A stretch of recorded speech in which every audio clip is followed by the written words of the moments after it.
Un fraternal saludo de paz y bien a la audiencia de la radio. Como psicólogos y esposos consagrados en un ministerio de restauración familiar y personal, Rafael Aníbal Cortés y Mónica Dairén Ospina, te estamos dando la bienvenida a nuestro programa Psicoterapia Cristiana de Perdón y Reconciliación, transmitiendo desde Bogotá, Colombia. Si el programa que a continuación escucharás es de tu interés y si deseas compartirlo con otras personas, lo puedes encontrar en YouTube con nuestros nombres. Eres bienvenido a nuestra emisión y agradecemos tu sintonía.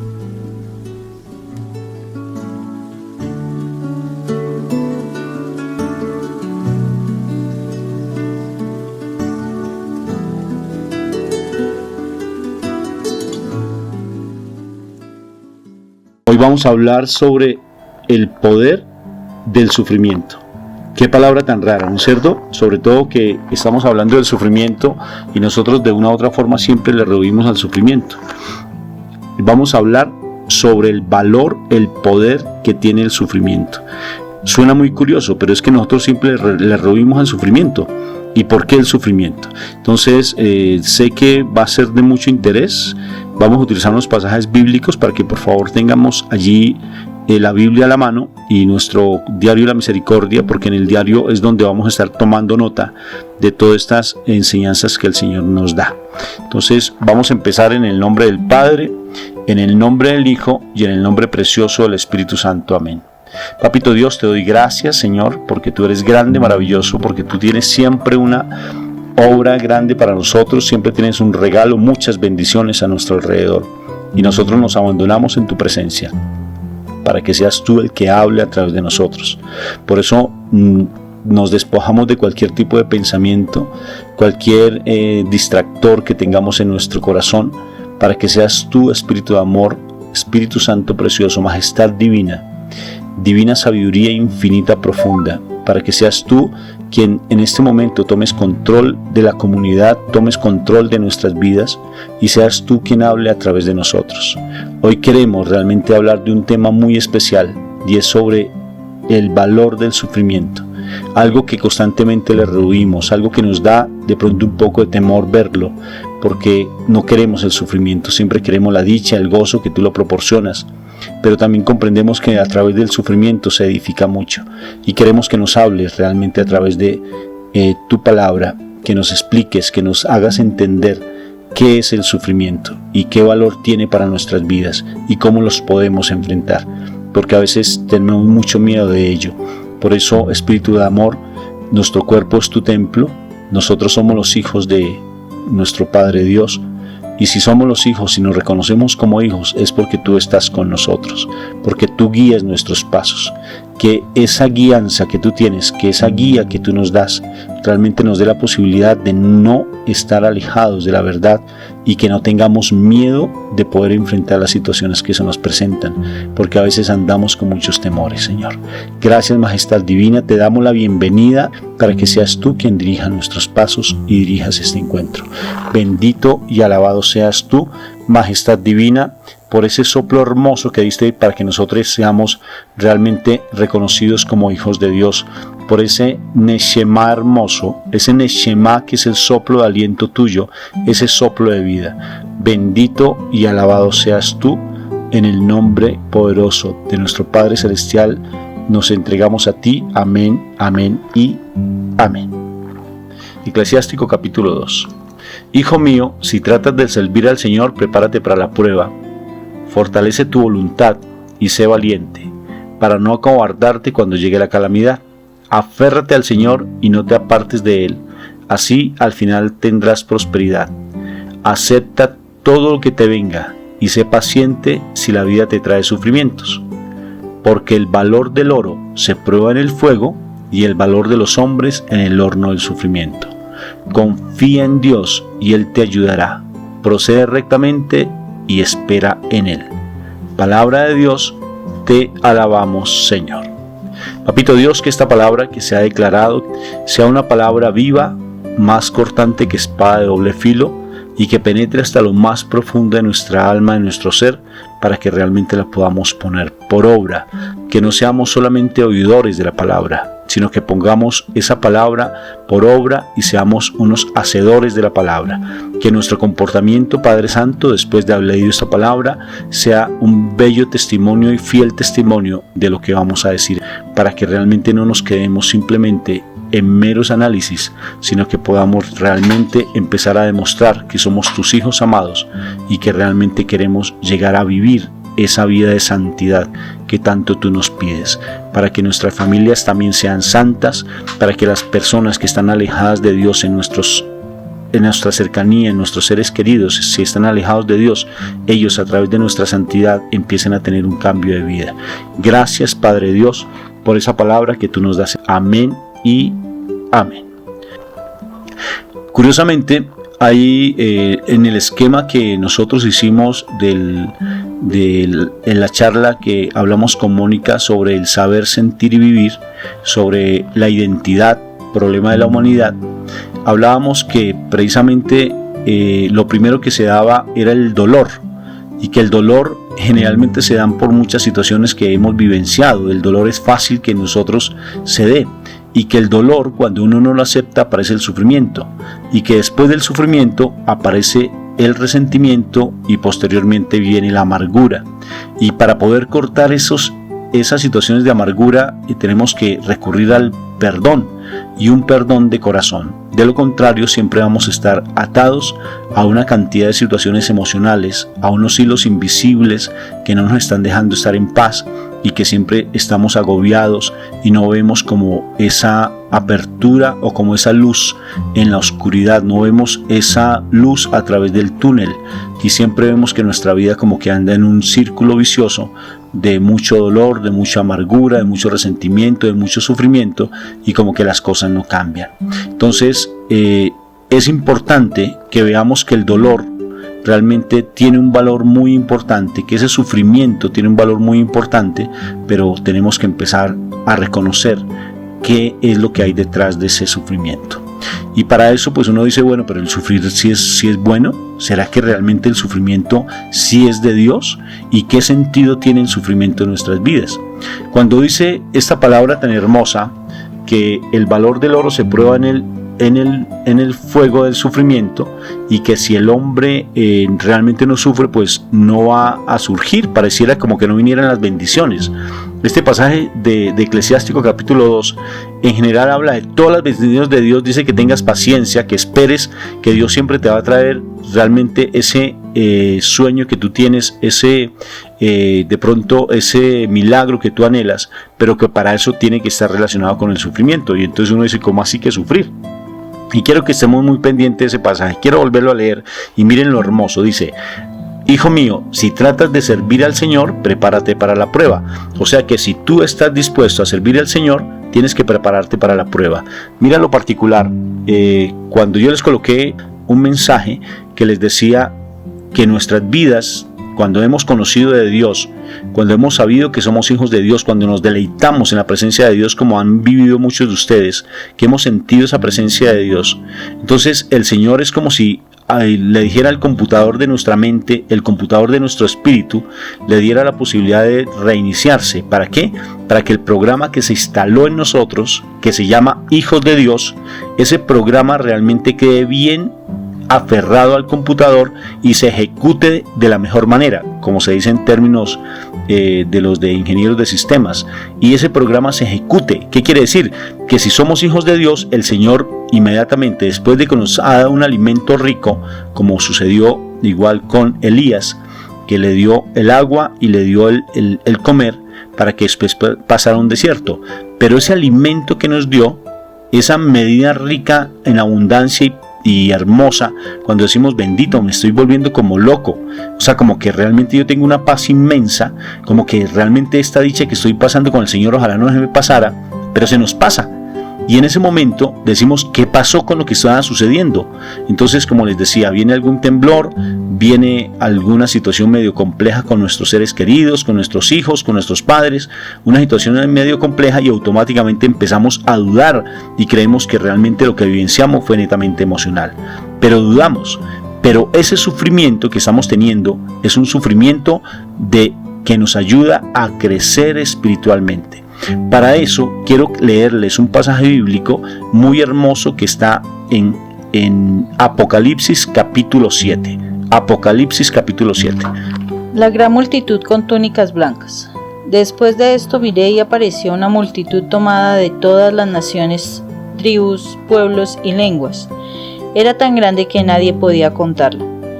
Estaban de pie delante del trono y del Cordero, vestidos de túnicas blancas y con ramas de palma en la mano. Gritaban a gran voz: la salvación viene del Maestro de nuestro Dios, que está sentado en el trono y del Cordero.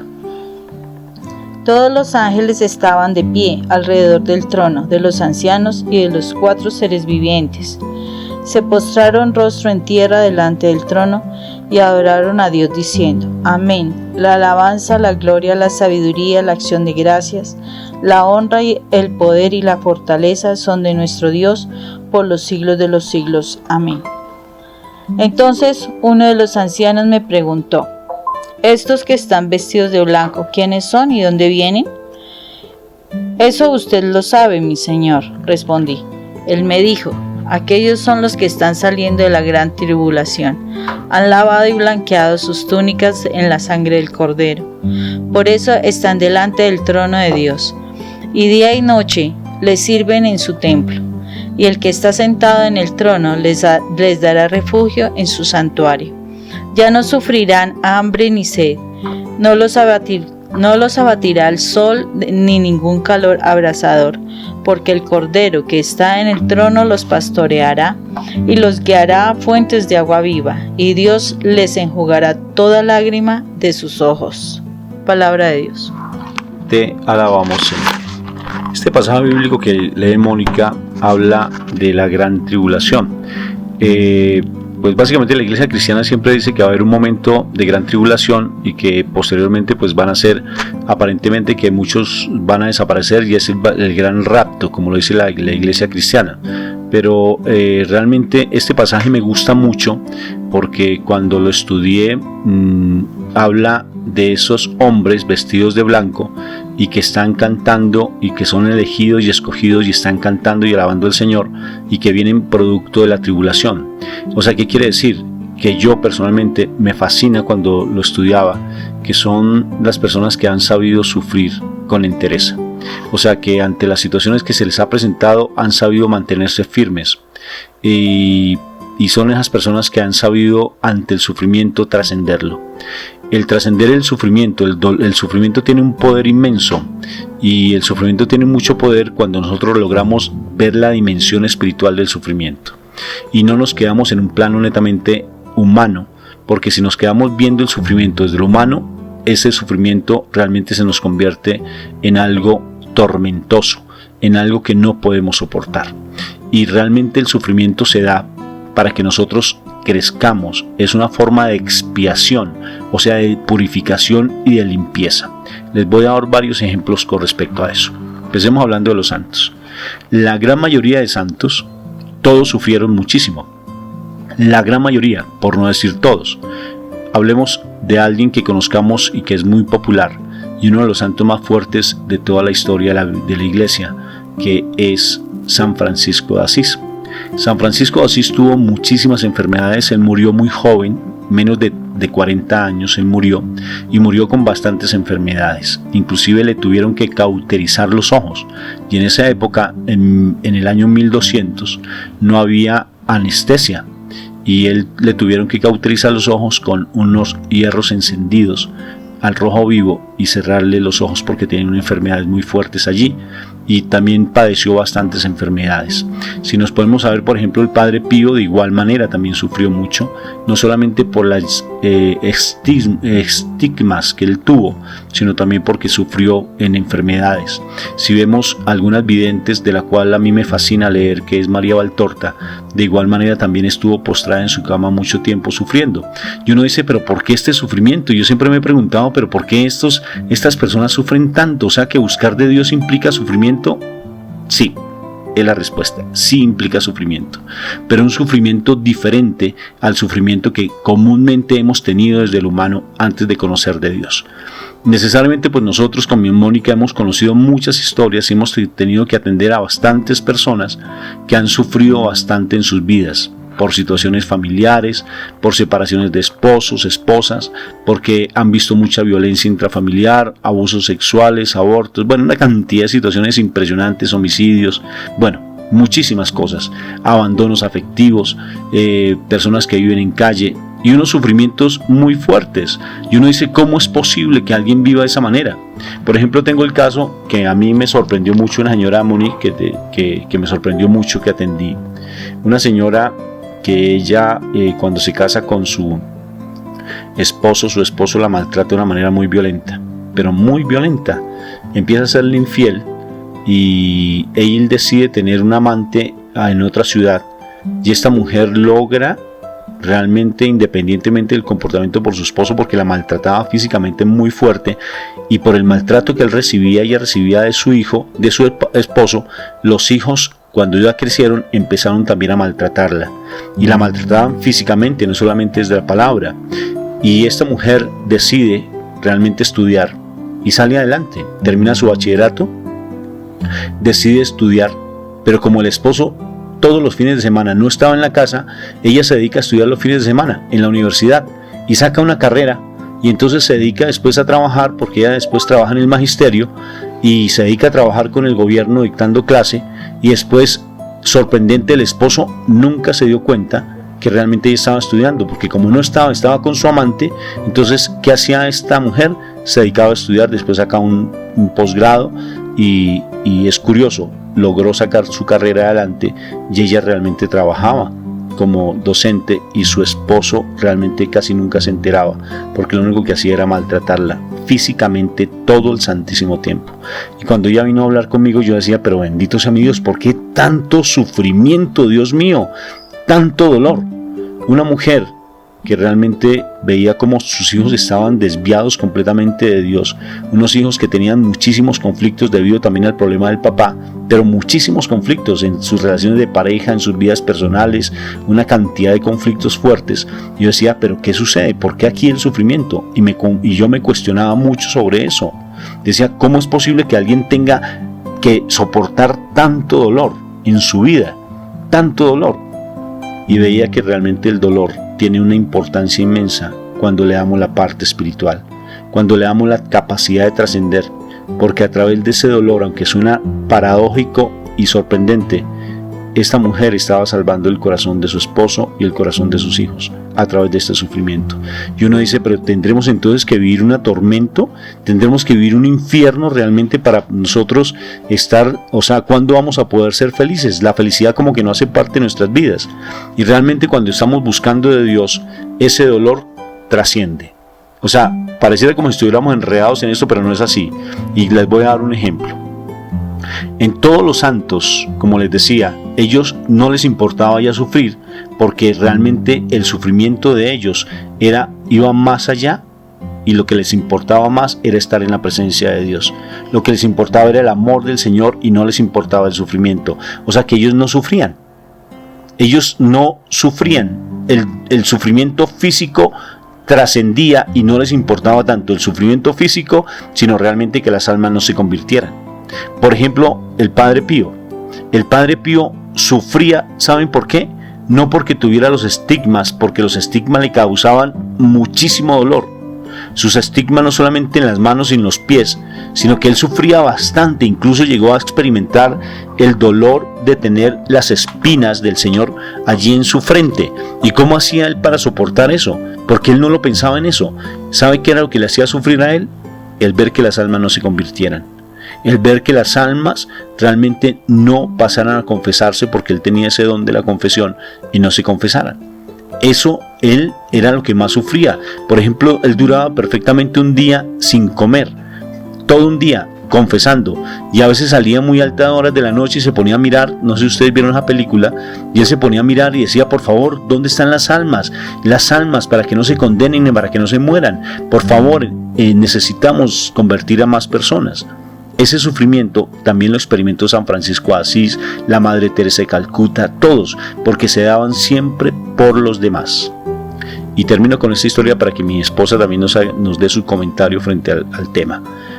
Mi abuelita, cuando yo me hice una pregunta, y la pregunta que me hice fue: ¿por qué mis abuelos, si están sufriendo tanto? Mi abuelo murió como de 102 años.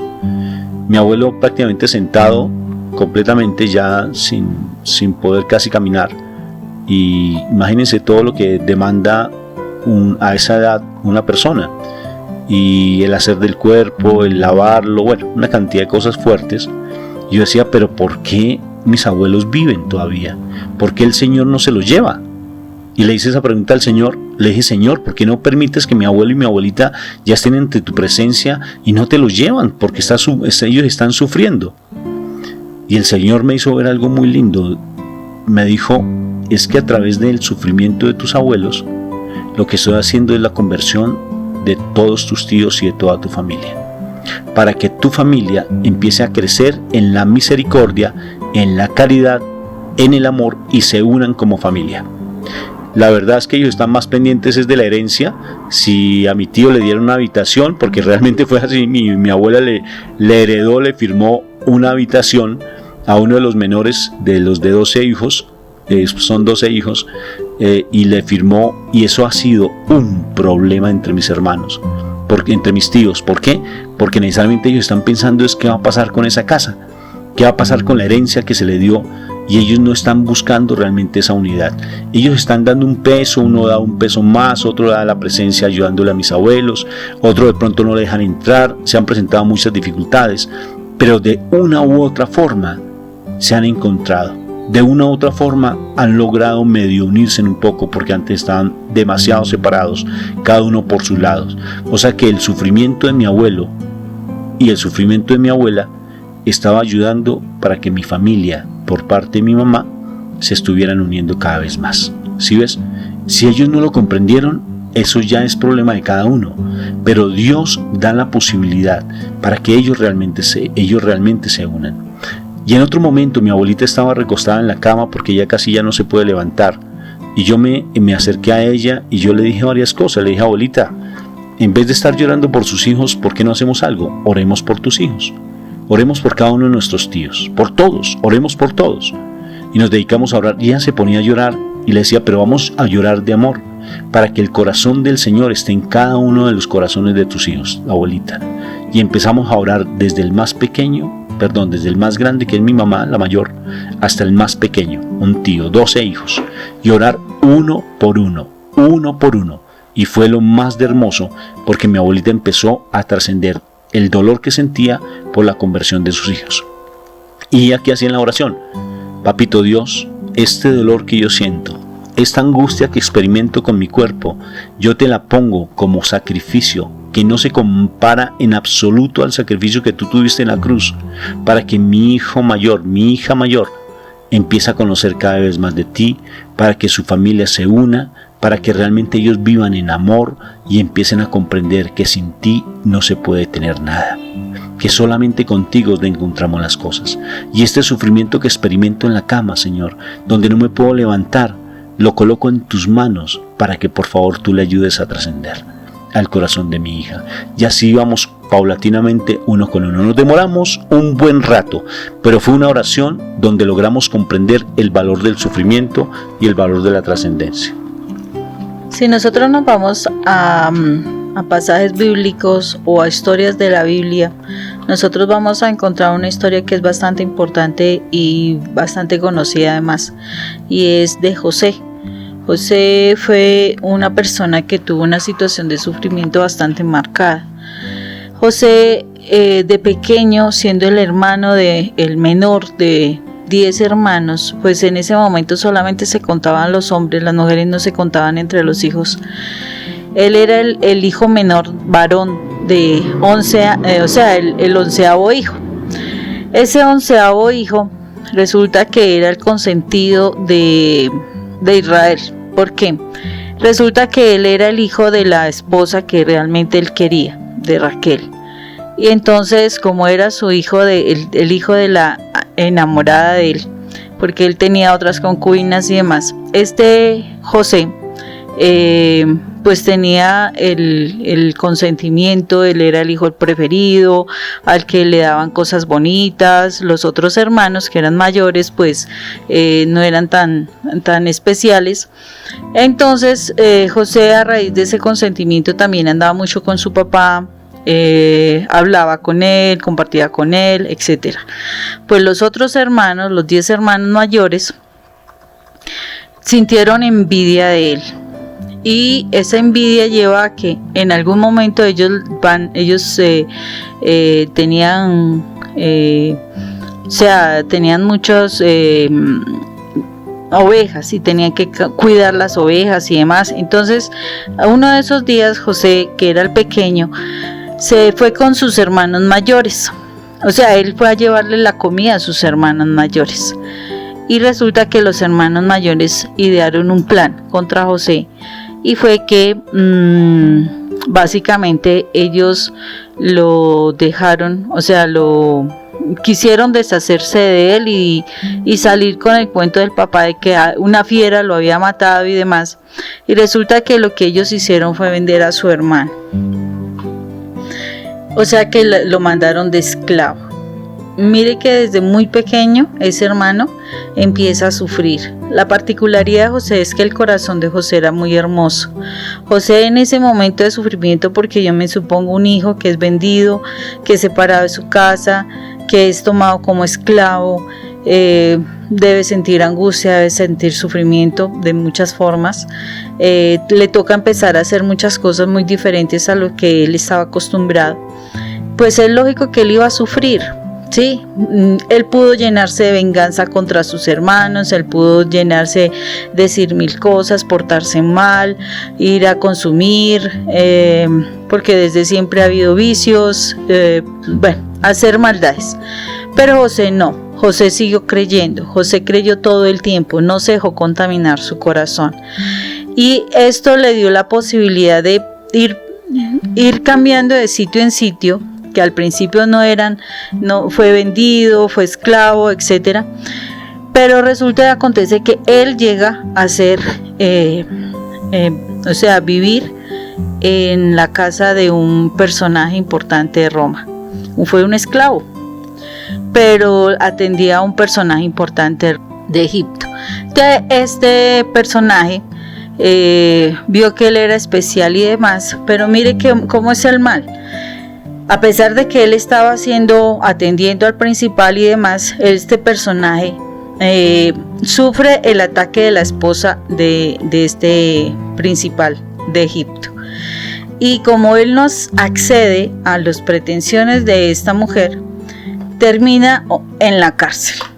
O sea, otra vez se vuelve a dar una situación, o sea, el medio estaba saliendo de la situación difícil de esclavitud y estaba teniendo privilegios, y resulta que pasa que la esposa de este Putifar como que se enamorara del muchacho, y como no accedió, pues lo acusó de que le intentó abusar, pues se va para la cárcel. Sería otro momento para que él se llenara de malestar, de resentimiento, mejor dicho, peores cosas, pero no lo hizo. O sea, él conservó su corazón. Y a raíz de eso, él termina siendo, o sea, ya en la cárcel, ayudaba a otros, le daba la posibilidad de que se conociera, o sea, lo conocieran. Él terminó ayudando al faraón por muchas cosas. La historia es muy hermosa, valdría la pena que la retomáramos. La historia de José, que está en Génesis, en el capítulo 37, para que por favor la recreen después que la puedan estudiar completa. Resulta que José, después de estar en la cárcel, llega a ser básicamente el copero del rey, en pocas palabras, del faraón. O sea, llegó a un punto muy importante. Y esta persona, este José, como su corazón se mantuvo muy bien, él mostró sus capacidades y demás, resulta que terminó siendo esa persona que administraba por la interpretación de unos sueños. Él logra ser la persona que va a manejar como los destinos financieros de Egipto. porque venía un tiempo de sequía fuerte, un tiempo de sequía muy dura, y precisamente el tiempo que antecedió ese tiempo de sequía era el tiempo de ahorro, y esto lo pudo ver José. Y a raíz de eso, a él se le nombró como el gobernador para que pudiera administrar las finanzas. ¿Todo por qué? Porque su corazón lo mantuvo tranquilo. Su corazón siempre fue fiel. Su corazón, a pesar del sufrimiento, a pesar de que lo acusaron, a pesar de que hablaron calumnias de él, de que lo encerraron en la cárcel, mejor dicho, de que pasó todas las cosas más tremendas, él creyó en el Señor, él creyó en sus sueños. Y es particularmente en estos días venía hablando y trabajando con los chicos sobre el sentido de vida, y yo miraba cómo ellos en algún momento, o sea, hay algunos que permanecen con su sueño, y ese sueño hace que su particularidad, su trabajo que hacen en el proceso que tienen que hacer en la institución, se vea como más optimista de poder salir adelante. O sea, son chicos que uno puede pensar que pueden salir adelante porque tienen un sueño. Pero aquellos chicos que no tienen un sueño porque en algún momento sintieron que definitivamente ellos no valían nada, que no había nada en su vida, que se dejaron vencer por esos sufrimientos, por los ataques del enemigo y demás, y perdieron su sueño, son los muchachos que en este momento uno dice, tenemos que devolverles esos sueños para que puedan vivir, para que puedan salir adelante. Cuando nosotros perdemos los sueños, sufrimos, porque nos morimos. Los sueños son el lenguaje del espíritu, definitivamente. Y si yo pierdo mi sueño, yo empiezo a sufrir de una manera impresionante. O sea, todas las cosas que me vienen de afuera hacia mí, los ataques, los señalamientos, las traiciones, los golpes, las situaciones financieras, todo eso me va a golpear de una manera tan impresionante que definitivamente me voy a empezar a derrumbar, y el sufrimiento se volverá tortuoso, se volverá agobiante, hará que se pierda el deseo de vivir.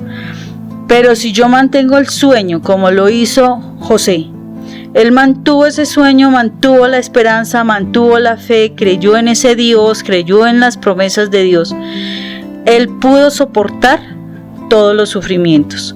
Él pudo tener su actitud positiva. Él pudo seguir caminando sin mirar la tormenta, las tribulaciones, los ataques, las mentiras, las calumnias, los maltratos, los vejámenes, todo. Lo soportó todo porque su sueño, su fe estuvo viva. Por eso esa parte de este sufrimiento tiene sentido cuando yo definitivamente logro superar todo eso, porque en ese momento estoy dando un valor muy grande a lo que es realmente mi fe, mi sueño, mi proyección. Realmente ahí es donde tiene valor el sufrimiento. No me dejo vencer, no me dejo atormentar, no me dejo encerrar, no me dejo morir. Porque es que si yo me dejo llenar solamente de sufrimiento y pierdo mi sueño, muero realmente a mi vida. Y el sueño no tiene que estar dado en las cosas mundanas, porque es que nuestro sueño lo colocamos es en las personas. Nuestro sueño lo tenemos que colocar es en las cosas del reino. Por eso cuando leímos Apocalipsis capítulo 7, del versículo 9 en adelante, hasta el versículo 17, estamos viendo que ese es nuestro sueño. El sueño nuestro debe estar colocado en el cielo, no en la tierra. En la medida, escuchen eso muy claro, en la medida que tú coloques tus sueños en la tierra, siempre vas a estar defraudado. Siempre.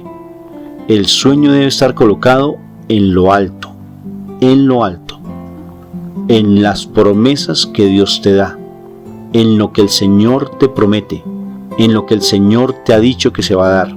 En eso es donde deben estar colocados tus sueños y tus metas, no en lo que el hombre plantea, no en lo que el trabajo te da, porque si no estamos pendientes de eso, vamos a estar con un sufrimiento humano y siempre desesperanzados y siempre pensando en los demás y por tanto completamente defraudados porque los otros no van a llenar nuestras expectativas. Nunca la van a llenar.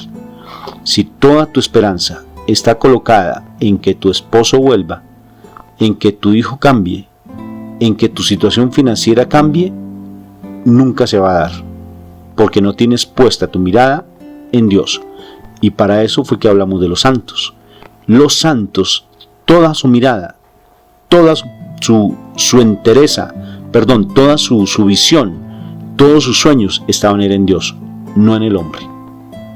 Necesariamente pues tenían ellos alguna obra que hacer. Por ejemplo, el Padre Pío dijo: yo quiero construir, fíjate, un hospital, y se construyó, pero su mirada siempre estaba en Dios. Como número uno, amar a Dios sobre todas las cosas implica que el sueño nuestro es Dios, nada más. En la medida que tú te pongas, como bien dice Mónica, a colocar tus esperanzas y tus expectativas en los hombres, no vas a hacer absolutamente nada, porque si tú pones tu esperanza en Dios, todo se da por añadidura. Vuelvo al pasaje cuando hablábamos del profeta Elías. Cuando mueren, eso lo hablamos en algún tiempo, cuando mueren todos esos sacerdotes de la reina que se casó con el rey Acab, Jezabel. Acordémonos que Elías mató a más de 300 sacerdotes de Jezabel. ¿Y qué sucedió? Le dio miedo, sintió miedo porque empezó a no creer en Dios. Imagínate, un profeta no creía en Dios, se olvidó de su condición de ser hijo de Dios y tembló y salió corriendo y empezó a buscar su maletín de primeros auxilios. Me gustó mucho esa imagen que nos colocaron, que a propósito hay que tenerla, pero no tenemos que confiar en ese maletín, sino nuestro maletín es la mirada puesta en Dios. ¿Y qué sucedió? Tuvo miedo porque empezó a confiar en sí mismo y a tener sus expectativas en básicamente lo que él podía hacer, y salió corriendo porque esa mujer empezó a perseguirla, Jezabel. Pero cuando estaba bajo la mata de retama, llega el ángel y le dice: come, toma agua, y él se quedó durmiendo. Así nos pasa lo mismo. Se levanta después de que tome el agua y le dice: tienes que comer eso para que puedas pasar este desierto. Igual lo que nos ha pasado. Llegamos a la comunidad, Rafa les dijo que ustedes eran las hijas más consentidas y los hijos más consentidos de Dios. Sentimos un gozo pleno, perfecto, maravilloso, y cuando viene la tribulación se nos olvidó que éramos hijos de Dios y nos dejamos ganar por el rey y por la idolatría y por el principio de dolor, y nos quedamos simplemente allí sufriendo, durmiendo bajo la mata de retama y rompiéndose las vestiduras, como lo hizo Elías, porque rompió las vestiduras. Y luego siempre aparece un ángel, siempre en nuestras vidas aparecerán ángeles maravillosos que nos dicen: levántate y no te quedes en esa postración, porque lo que vivenciaste al principio, ese es el alimento tuyo, es el agua tuya para que tú pases ese desierto y después puedas ver la gloria de Dios. Después de eso, Elías se convierte en uno de los profetas más fuertes que han habido, y que posteriormente tiene un discípulo que es el profeta Eliseo, que hace doble porción de lo que hacía Elías. Doble vez, todo lo que Elías hacía, Eliseo lo repetía en doble vez.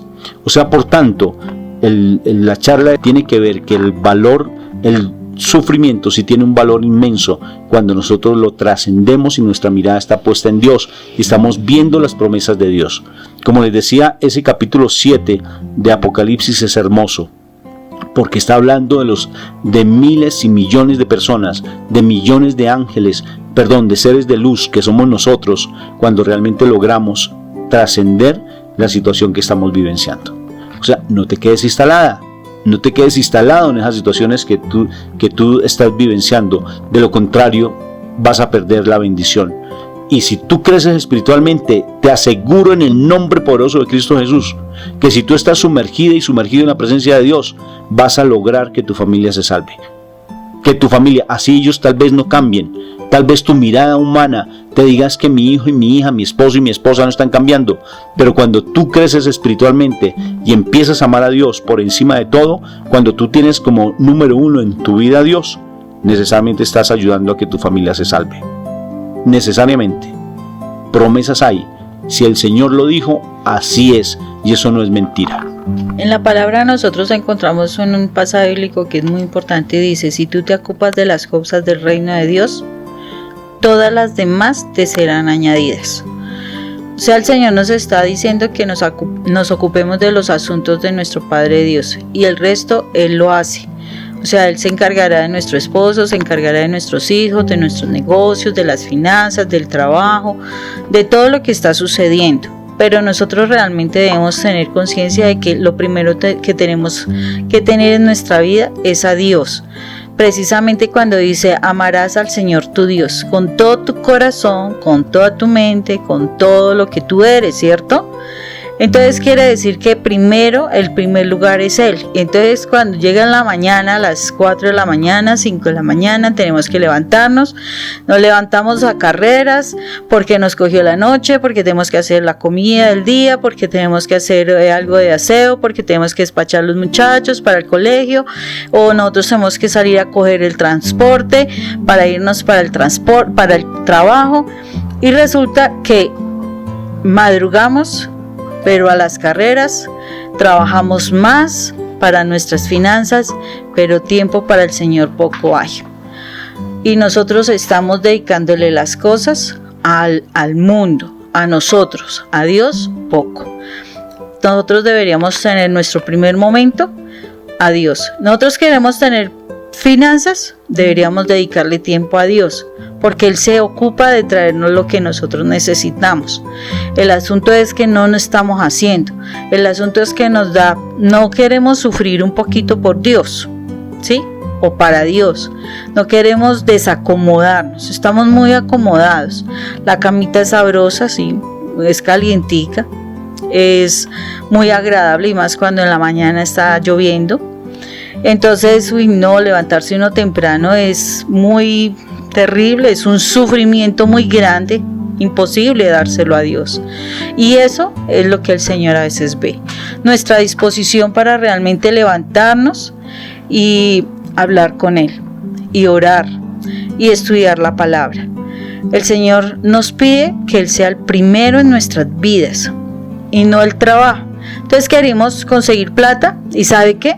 Trabajamos muchísimo más que 24 horas, muchísimas veces, y eso es lo que no quiere el Señor. Le pedimos al Señor un milagro de que nos dé trabajo, porque no hemos conseguido trabajo, y entonces nos dio un trabajo de bendición. ¿Y sabes qué hicimos? Fue un trabajo que nos quitó los espacios para estar con el Señor, y esos no son los trabajos de Dios. Ojo, porque a veces también nosotros respondemos incorrectamente a lo que se nos presenta.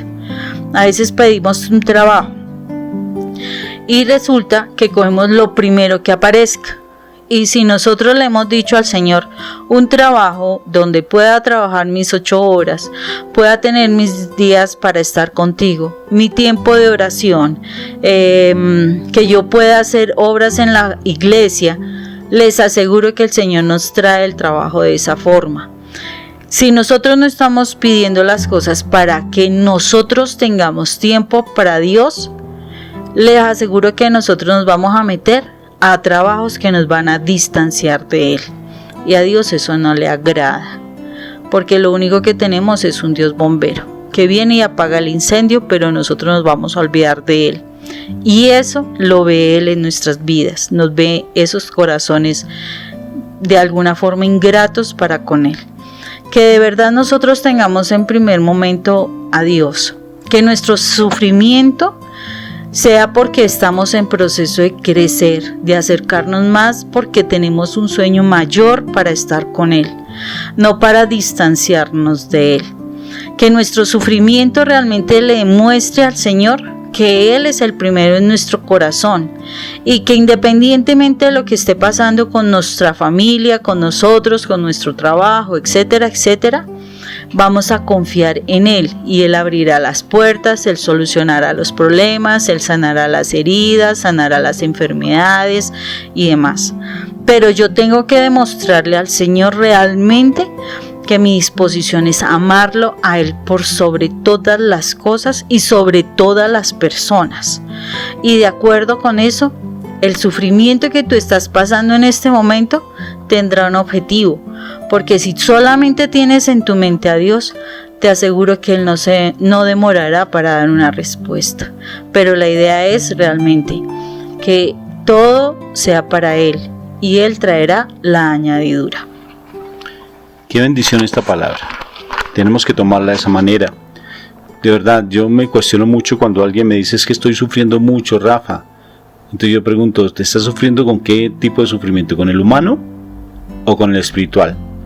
Cuando alguien me decía: es que es que mi condición humana, no, qué pena, yo no soy humano. Yo soy hijo de Cristo, yo soy hijo del Señor. Yo no hago parte de este mundo.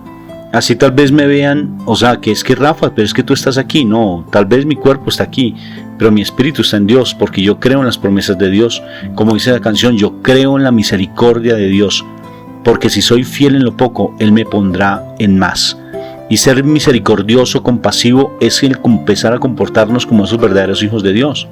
El sufrimiento, todo el santísimo tiempo lo vivió mi Señor, y todavía sigue sufriendo por nosotros, todavía llora por nosotros.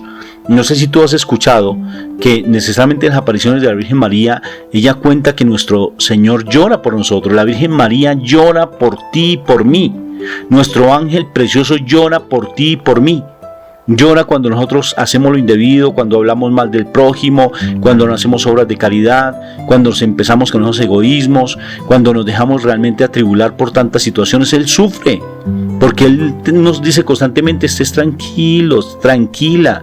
Dios tiene ya todo calculado para ti. Él ya te escuchó tu oración, ya está organizando todo de acuerdo a su santa voluntad. Simplemente tú descansa en el Señor. Relájate en el Señor, porque Él sabe cómo son las cosas.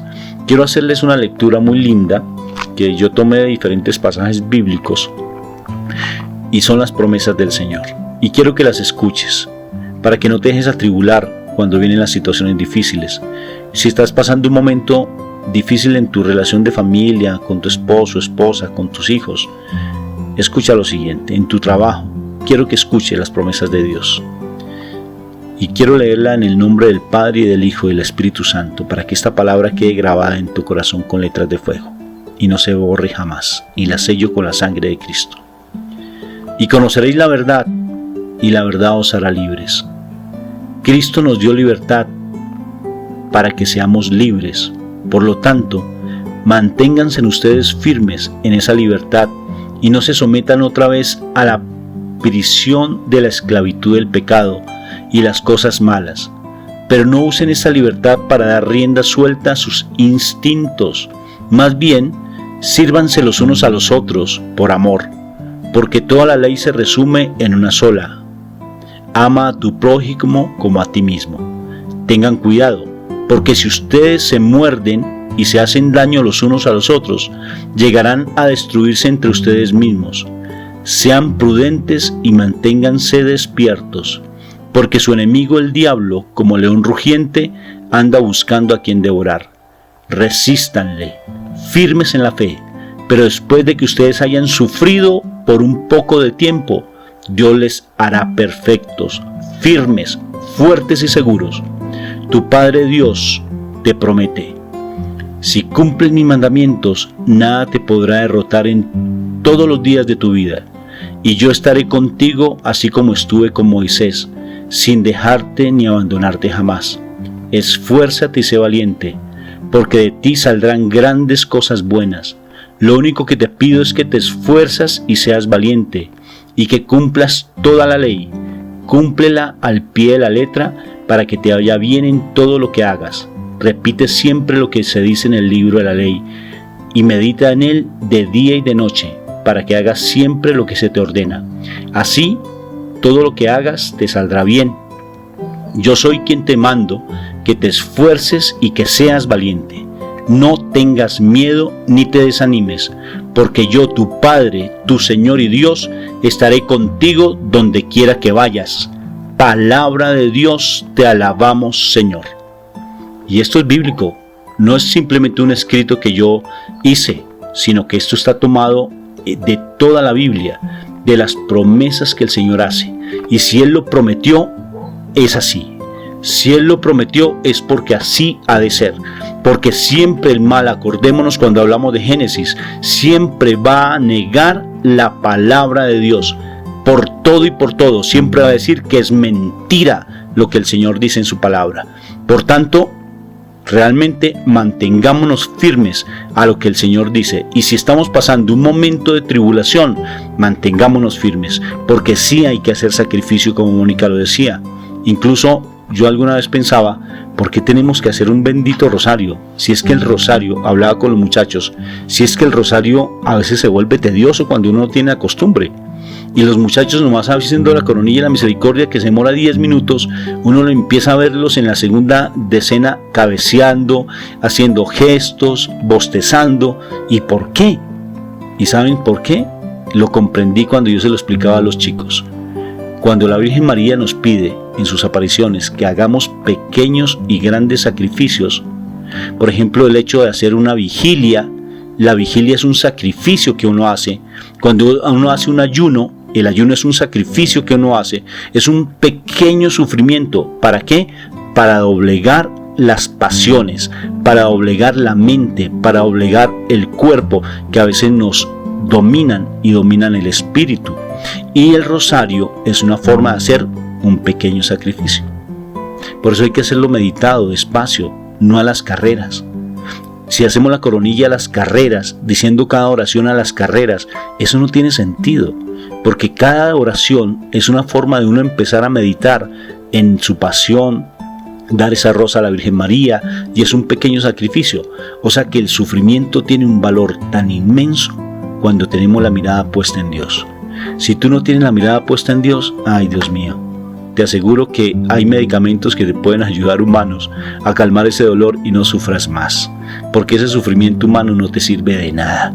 Ese sufrimiento humano lo único que te hace es causar más sufrimiento y más sufrimiento. Y entre más te quejes, más te va a doler. Créeme, lo viví en carne propia. Cuando yo más me quejaba, hagan el intento, que tengan un dolor físico, quéjense y se dan cuenta que el dolor aumenta. Eso me di cuenta. Y cuando uno se deja de quejar, mira, el dolor desaparece, el dolor trasciende. Eso fue lo que pasó con los santos. Los santos se dejaron de quejar de sí mismos y empezaron realmente a soportar ese dolor, pero no soportarlo con ese sufrimiento. Ay, pobrecito de mí, como todo el mundo me mire, como lo hizo, por ejemplo, el testimonio de Santa Teresita del Niño Jesús, tan precioso ese testimonio. Ella tenía una situación con una de sus hermanas, creo que fue ella, tenía una situación con una de sus hermanas de comunidad muy fuertes. Ella estaba sufriendo porque le hacía la guerra imposible a esa hermana de la comunidad. Pero ella sí aplicó bien el cómo trabajar con las personas difíciles. Ella siempre empleó muy bien la ley de los contrarios. ¿Y sabes qué hacía ella? No importaba lo que le decían, ella siempre estaba al servicio de la otra persona, siempre estaba al servicio, haciendo siempre la ley de los contrarios. ¿Qué quiere decir? Que si ella como dice San Francisco de Asís, donde haya tribulación yo doy amor. Si ella me daba 3 golpes, yo recibía esos golpes y siempre la miraba con amor y oraba con amor. Y fue tan sorprendente que en algún momento esa mujer que tanto daño le hizo a la santa, se acerca y le dice: oye, ¿qué es lo que tú estás haciendo? ¿Por qué estás haciendo aseo aquí en el patio? Y le dice: es que yo lo hago por las hermanas nuestras, pero no se lo vayas a decir a nadie. Y le dijo: ¿y tú por qué lo haces? ¿Por qué tienes ese? Dijo: mira, y le mostró una herida que tenía en su pie, impresionante, y ella no se quejaba. Decía: este sufrimiento yo lo soporto para que todas las almas de nuestras hermanitas estén en la presencia de Dios y todas se conviertan, y este dolor es una forma de expiación, de sufrimiento, para que todas las almas, para que todos los corazones de mis hermanitas cambien. Y la otra hermana se quedó mirando, dijo: esto es algo sorprendente. Y a partir de allí se volvió una amiga entrañable de la hermanita. O sea que si tú, en vez de estarte quejando, estás dándole gracias a Dios, créeme que tu situación que estás vivenciando empieza a trascender y empieza a cambiar. Pero no te dejes llevar por lo que el mundo te ofrece, sino déjate llevar por las promesas de Dios. Déjate llevar por esas promesas, porque lo que te acabo de leer es real, está en la Biblia, y si está escrito en la Biblia, es verdad. Precisamente Rafa me hace acordar de una canción que dice que si tienes alguna dificultad, alaba. Si estás en un momento triste, alaba. Si hay una problemática, un problema económico, alaba.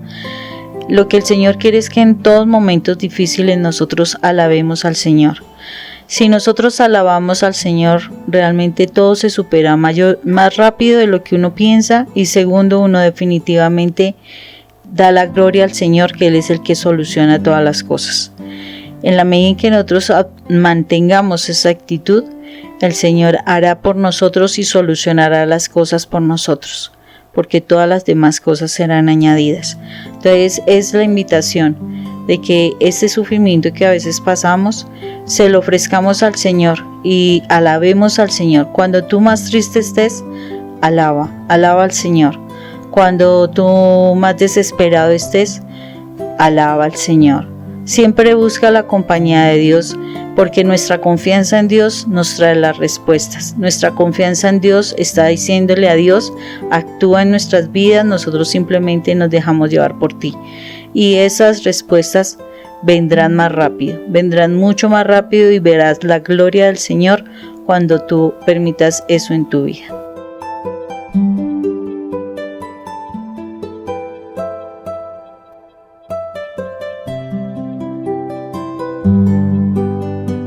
Queremos decirte, Padre mío, perdónanos por tantos momentos que en los momentos de dificultad no tuvimos una actitud adecuada. No nos acordamos de ti y al contrario, si nos desesperamos, nos pusimos de mal genio, reaccionamos mal. De pronto buscamos cosas en el mundo y nos olvidamos de ti. Posiblemente te buscamos a lo último, Señor, en vez de buscarte a ti primero. Hoy venimos delante de ti, amado Jesús, a pedirte perdón porque tú en tu caminar por esta tierra nos enseñaste que debíamos buscarlo al primero y no lo hicimos.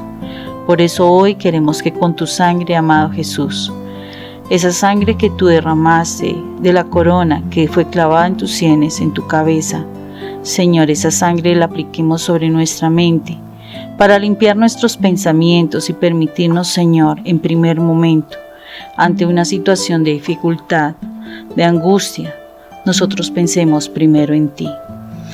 Nos encontremos primero contigo, que nuestros pensamientos sean para ti en todo momento, Señor.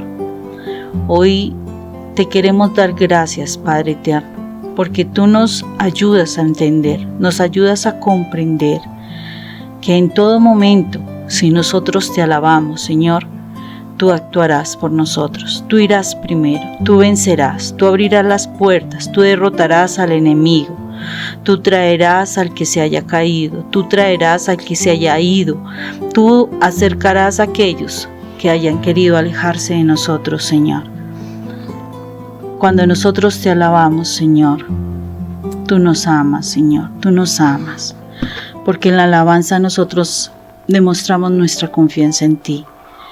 Queremos aprender a confiar en ti, Padre. Queremos aprender a caminar junto a ti sin temor. Vencedores, Señor, vencedores. Así es como queremos caminar. Pero para eso necesitamos que día a día tú afiances nuestra confianza en ti. Afiances nuestra fe. Nos permitas mantener nuestros pensamientos cautivos a la obediencia en Cristo Jesús, para que nuestros pensamientos solo sean los que vienen de ti, Señor. Porque tu palabra es clara que también cuando nos dice que tus pensamientos sean nuestros pensamientos y tus caminos los nuestros, Señor. Nosotros queremos aprender a pensar como tú piensas, Señor. Para eso necesitamos que tú estés cada día en nosotros. Ayúdanos a ser firmes para que temprano en la mañana, Señor, te encontremos a ti, para que tú nos des el alimento de ese día, la palabra de ese día, la confianza, la seguridad, Señor, de que todo lo que vaya a pasar en ese día, Señor, será para tu gloria y será lo mejor, porque todas las cosas para los hijos de Dios ocurren para bien, Señor, y que nosotros vivamos confiados, tomados de la mano, de que cualquier cosa que suceda durante el día y con los que están a nuestro alrededor es para alabarte y para darte gloria y para alcanzar esas bendiciones que tú tienes para nosotros, Señor. Hoy te damos gracias, Padre Santo, por esta hermosa palabra. Te damos gracias por lo que hoy tú nos enseñas. Danos la fuerza, danos la fortaleza, Dios, para que nos mantengamos firmes en la alabanza, para que nos mantengamos firmes en la confianza de que tú eres nuestro Dios, un Dios grande, poderoso, omnipotente, Señor, que todo lo puede, que nada es imposible para ti, Señor. Gracias, eterno Rey misericordioso, porque tú eres maravilloso y porque tu amor es infinito. Gracias, eterno Rey, por este momento. En el nombre de Cristo Jesús. Ustedes, los que honran al Señor, confíen en su misericordia. No se desvíen del camino recto, para no caer. Los que honran al Señor confíen en Él y no quedarán sin recompensa. Los que honran al Señor esperen la prosperidad, la felicidad eterna y el amor de Dios. Fíjense en lo que sucedió en otros tiempos. Nadie que confiara en el Señor se vio decepcionado. Nadie que lo honrara fielmente se vio abandonado. Ya todos los que lo invocaron, Él los escuchó, porque el Señor es tierno y compasivo, perdona los pecados y salva en tiempos de aflicción.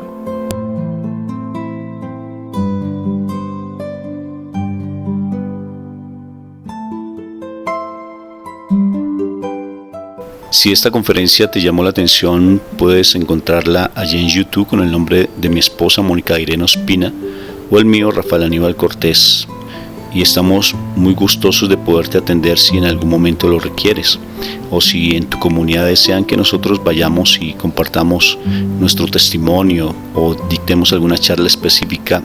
Estamos en disponibilidad para poderlo hacer. Contáctanos. Dios te bendiga, y de toda cosa guardada no se te olvide que tienes que guardar tu corazón, porque de allí es donde fluye, donde emana la vida.